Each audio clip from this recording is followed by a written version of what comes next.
मृत्यु लोकवा के नाम हो, हमको दिखा दे मोरे सजना। भगवान शिव का चरण छूती हैं, कहते हैं प्रभु मुझे एक बार मृत्यु लोक दिखा के ले आओ। भगवान भोलेनाथ ने और पार्वती मैया ने मनुष्य का रूप धारण किया और पृथ्वी पर पहुंच गए।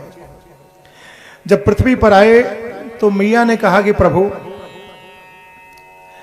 यहां रह करके कुछ दिन घूमने टहलने की इच्छा हो रही है, तो समय कैसे व्यतीत होगा। मैया ने कहा कि एक काम करते हैं, चलो हम तुम थोड़े दिन यहां पर किसानी करते हैं। भगवान शिव और पार्वती मैया आपस में बैठ के विचार कर रहे हैं कि चलो ठीक है किसानी करते हैं, लेकिन हमें तुम्हें तो यह भी नहीं पता है कि कौन से सीजन में कौन सी खेती तैयार होती है। अब इसके लिए तो किसी के पास जाना पड़ेगा, किसी से सलाह लेनी पड़ेगी। भगवान शिव एक किसान के पास जाते हैं, अपने आप खुद भी किसान बन करके गए। अब सारी पृथ्वी तो भगवान की ही है। भगवान ने बहुत सारी जगह जमीन घेर ली और घेरने के बाद एक किसान के पास जाते हैं। कहा भैया किसान, मेरी कुछ जमीन है उसको बटाई पर ले लीजिए और खेती करिए, आधा आप रखिए आधा मुझे दीजिए। किसान ने कहा कि ठीक है भैया, ऐसे ही होगा जैसे आप चाह रहे हैं। बताओ इस बार खेती में क्या बोऊं। भगवान शिव ने कहा कि मुझे नहीं पता है क्या बोना है, तुम जो बोना हो सो बो, मुझे तो आधा दे देना, आधा तुम अपने पास रख लेना। किसान ने कहा चलो ठीक है। अब पहली बार मृत्यु लोक में आए हैं किसानी करने के लिए, इच्छा हुई एक बार इच्छा पूरी कर लेने दो। किसान से कहा कि जो कुछ मर्जी हो वो बो दो। तो आजकल कौन सा महीना चल रहा है? नवंबर का महीना चल रहा है। इस महीने में किस चीज की खेती होती है? गेहूं की, है ना। जो किसान लोग हैं उनको पता है, गेहूं की बुआई होती है। तो भगवान शिव और पार्वती दोनों खड़े हैं और किसान ने हल जोतना शुरू कर दिया, खेत में जुताई कर ली। जुताई करने के बाद गेहूं बोना शुरू कर दिया। सारे में गेहूं का बीज पूरे खेत में डाल रहा था किसान। भगवान शिव ने देखा कि ये तो बहुत सारा अनाज इसमें बिखेर दे रहा है।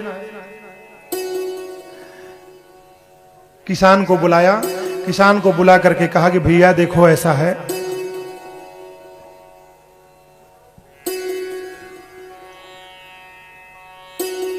जो तुम्हारी मर्जी, जैसे मर्जी अपना सींचो, खाद डालो, तैयार करो, मुझसे उससे मतलब नहीं है। मुझे तो आधा चाहिए, आधा तुम अपने पास रखना। जब खेती पक करके पूरी तरह तैयार हो गई तो किसान के पास भगवान गए। भगवान शिव और पार्वती मैया दोनों किसान के पास गए। कहा किसान भैया खेती तो तैयार है, अब बोलो बटाई पे कैसे होगा काम, क्या लेना चाहते हो, कैसे बटाई पे करना चाहते हो काम। तो भगवान शिव ने कहा कि भाई देखो, नीचे का हिस्सा छोड़ देना, ऊपर का हिस्सा तुम ले लेना। क्योंकि भगवान शिव के मन में तो ये था कि जितना अनाज बोया है वो तो सब धरती में ही गया है ना, तो धरती का अनाज मुझे ही मिल जाएगा। भाई मुझे तो, मैं अनाज के लिए ही खेती कर रहा हूं और अनाज मुझे मिल जाएगा, ऊपर का हिस्सा तुम ले लेना भैया, नीचे का हिस्सा सब छोड़ देना। किसान ने कहा ठीक है प्रभु, ऐसे ही होगा। अब जब खेती पक करके तैयार हो गई तो किसान ने ऊपर ऊपर की बाली तो सब काट ली, जिसमें अनाज होता है वो काट के घर में रख लिया और नीचे का हिस्सा भगवान शिव के लिए छोड़ दिया। भगवान शिव पार्वती मैया दोनों खेती में लगे हैं, दोनों कटाई कर रहे हैं। और कटाई करके लाए घर पर। घर लाने के बाद दो बैलों को जोड़ा और बैलों को जोड़ करके उसमें गोल गोल घुमाया कि कुछ अनाज निकलेगा, लेकिन उसमें हफ्ता दो हफ्ता बीत गया, एक अनाज भी निकल करके नहीं आया। एक अनाज भी इनको, एक दाना भी नहीं नसीब हुआ। तो दोनों किसान के पास गए, कहा भैया हमने तो बटाई पे आधे आध के उसमें हिस्सेदार हैं हम, हमें तो आधा चाहिए था। तो किसान ने कहा भला बताओ हमारी क्या गलती है? आपने कहा कि मुझे नीचे का हिस्सा दे देना। हमने आपको नीचे का हिस्सा दे दिया, ऊपर का हिस्सा हमने ले लिया। तो भगवान शिव ने कहा कि ठीक है, कोई बात नहीं है, अब की बार मैं पहले से कह के छोड़ दे रहा हूं, अब की बार मैं पहले से कह के छोड़ दे रहा हूं, ऊपर का हिस्सा हमारा होगा। भगवान ने कहा कि ऊपर का हिस्सा हमारा होगा। किसान ने कहा ठीक है। किसान को कहा कि समय आ गया है, खेती करो। किसान ने खेत में आलू बो दिया। किसान ने खेत में आलू बो दिया। जब आलू की फसल तैयार हुई तो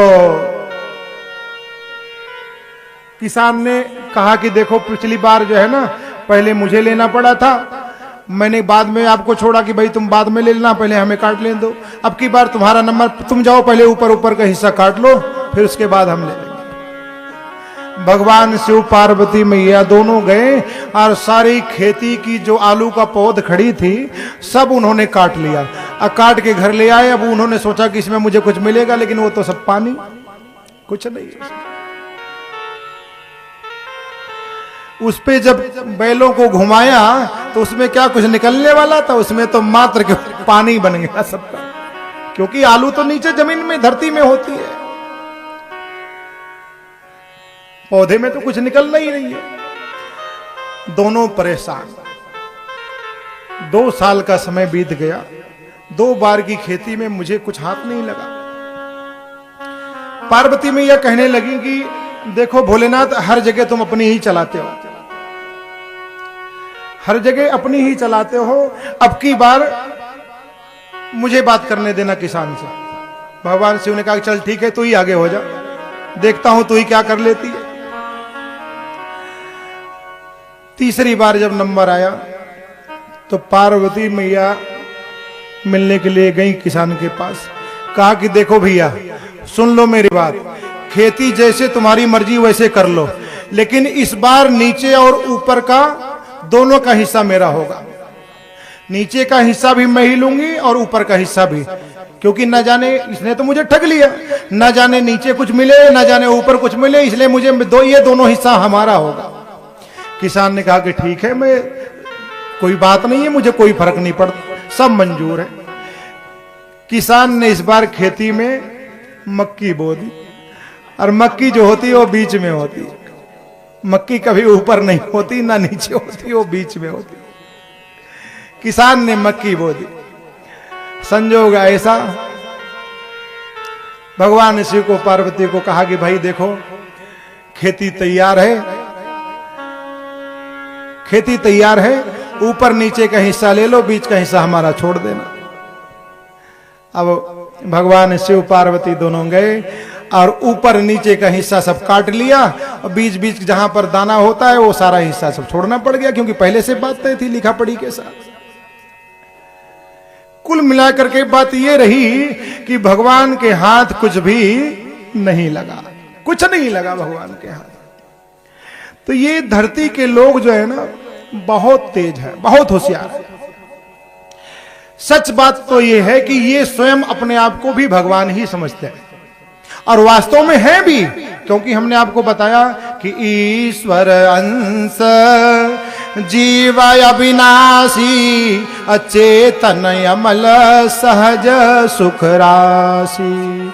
ये जीव भी ईश्वर का ही अंश है, तो ये ईश्वर को क्यों नहीं प्रकट कर सकता? कर सकता है। भगवान भोलेनाथ और पार्वती मैया दोनों हार गए, और हार के कहने लगे भाई मेरे बस का यहां मृतलोक में रहना नहीं है, अब तुम जहां से आए हो ना वो वहीं लेके चलो मुझे। दोनों जो है अपना तैयारी बनाते हैं, दोनों ओम नमः शिवाय, हरि ओम नमः शिवाय, ओम नमः शिवाय, हरि ओम नमः शिवाय, ओम नमः शिवाय, हरि ओम नमः शिवाय, ओम नमः शिवाय, हरि ओम, शिवाय हरि ओम नमः शिवाय ओम नमः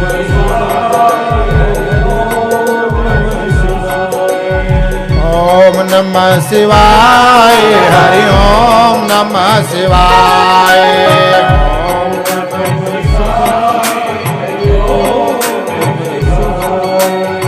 ओम नमः शिवाय हरि ओम नमः शिवाय